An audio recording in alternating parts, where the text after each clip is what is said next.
Мы з вами стаім в цэнтры Ракава перед касцёлам Маці Божай Ружанцовай і святога Дамініка, збудаванага ў 1906 годзе на месце старога касцёла, который быў пастаўлены тут еще на пачатку 19 стагоддзя. Адзінае, што той стары касцёл быў невялікі. І таму, калі знаеце, вот в 19 стагоддзе была такая сітуацыя, што каталікам не дужа дазвалялі будавацца, таму што 1831 год паўстання, 1863 год паўстання, каталіцкі касцёл падтрымліваў паўстанцаў, і таму як бы пасля разгрома гэтых паўстанняў царскія ўлады так сказать, предпрымалі нейкія меры супраць каталіцкай царквы. І таму до конца 19 стагоддзя католікам не асабліва можна было будавацца.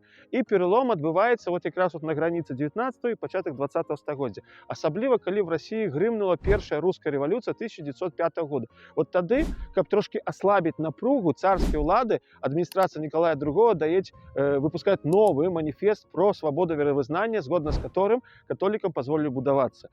І каталіцкія касцёлы ў гэтыя гады, першыя гады 20 стагоддзя просто десятками будуюцца на наших землях. Один из таких прыкладаў это ёсць касцёл Маці Божай Ружанцовай у Ракаве, пабудаваны ў 1906 годзе. Дарэчы, цікава, што ён быў пабудаваны ў стілі неоготика, новая готика. То есть як бы таксама царква дэманстравала сваю прывязанасць да таких агульнаеўрапейскіх каштоўнасцяў, а сімвалам той старой Европы это якраз был стиль готика. Вот таму ён быў пабудаваны ў стілі новая готика, неоготика.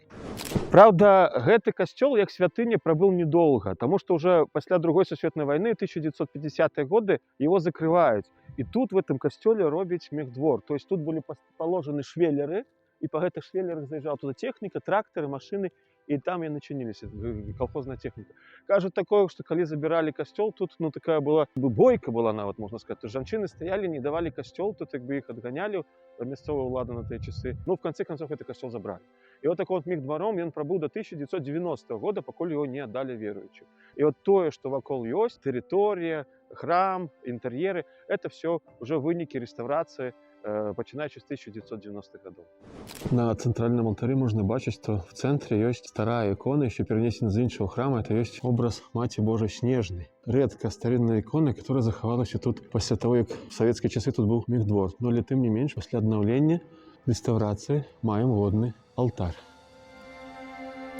Таксама тут есть образ святого Казимира. Святы Казимир – это историчный персонаж. Он жил в 15 стагоддзе, был внуком короля Ягайлы. Казимир Казимирович мусил быть наследником престола, но так сталося, что в 26 годов захворел на туберкулез. Помер в Гродні, а был похованы у Вильні. У Вильні над его гробом у кафедральном соборе почали отбываться разные цуды. И вот пошел процесс беатификации, то есть признание его святым. И в 1603 году он был признан святым католицкой церкви и лечился опекуном Великого княства Литовского.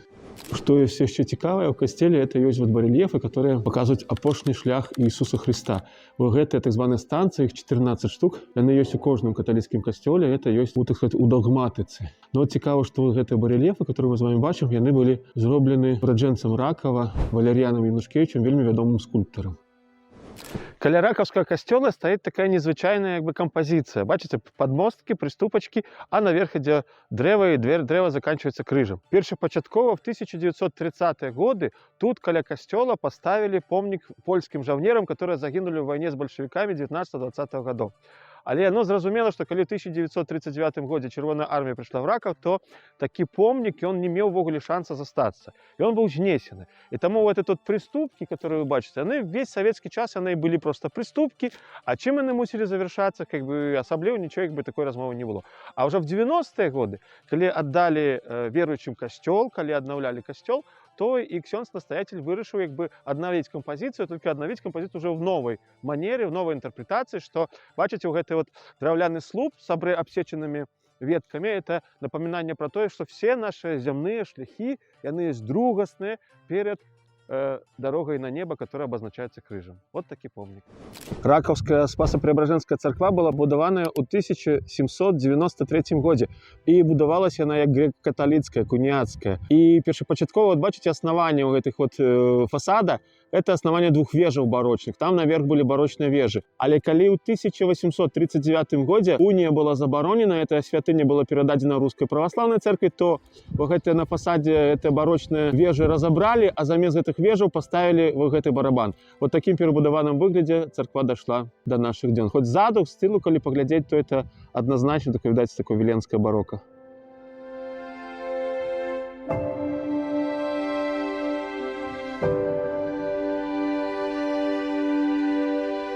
Это есть головная икона Раковской церкви. Переменение Господне. Тут Господь Христос, и Он показывает учням, что Он не просто раввин некий, а Он Мессия, избавца света. Вот слева и справа от Него самые великие пророки Второго заповета Моисей, Илья, а унізе 3 любимых вучня – Яков, Ян и Петр.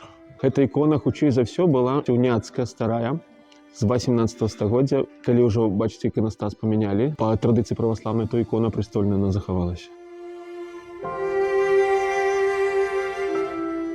У гэтых леўці, это канюшні, это все, што засталося ад былога маёнтка апошніх уладальнікаў Ракава Мар'яна і Казіміра Здзяхоўскіх. Хоць вы знаете, яны мелі тут свой двор быў драўляны, прыгожы, шмат гаспадарчых пабудоў, але еще раз повторюсь, тое, што засталося, это вот только вот эта конструкция. Увогуле, самі Здзяхоўскія, Мар'ян і Казімір, это былі, знаете, энцыклапедысты, выкладчыкі Віленскага, Варшавскага універсітэтаў. Яны вялі перепіску з Львом Толстым, да іх у госці прыязджала Алаіза Ажэшка. Мар'ян Здзяхоўскі сам памёр до 39 года, быў пахаваны тут в этих мясцінах, а вот Казімір памёр ужо ў 42 годзе, і ён загінуў у канцлагере Освенцим.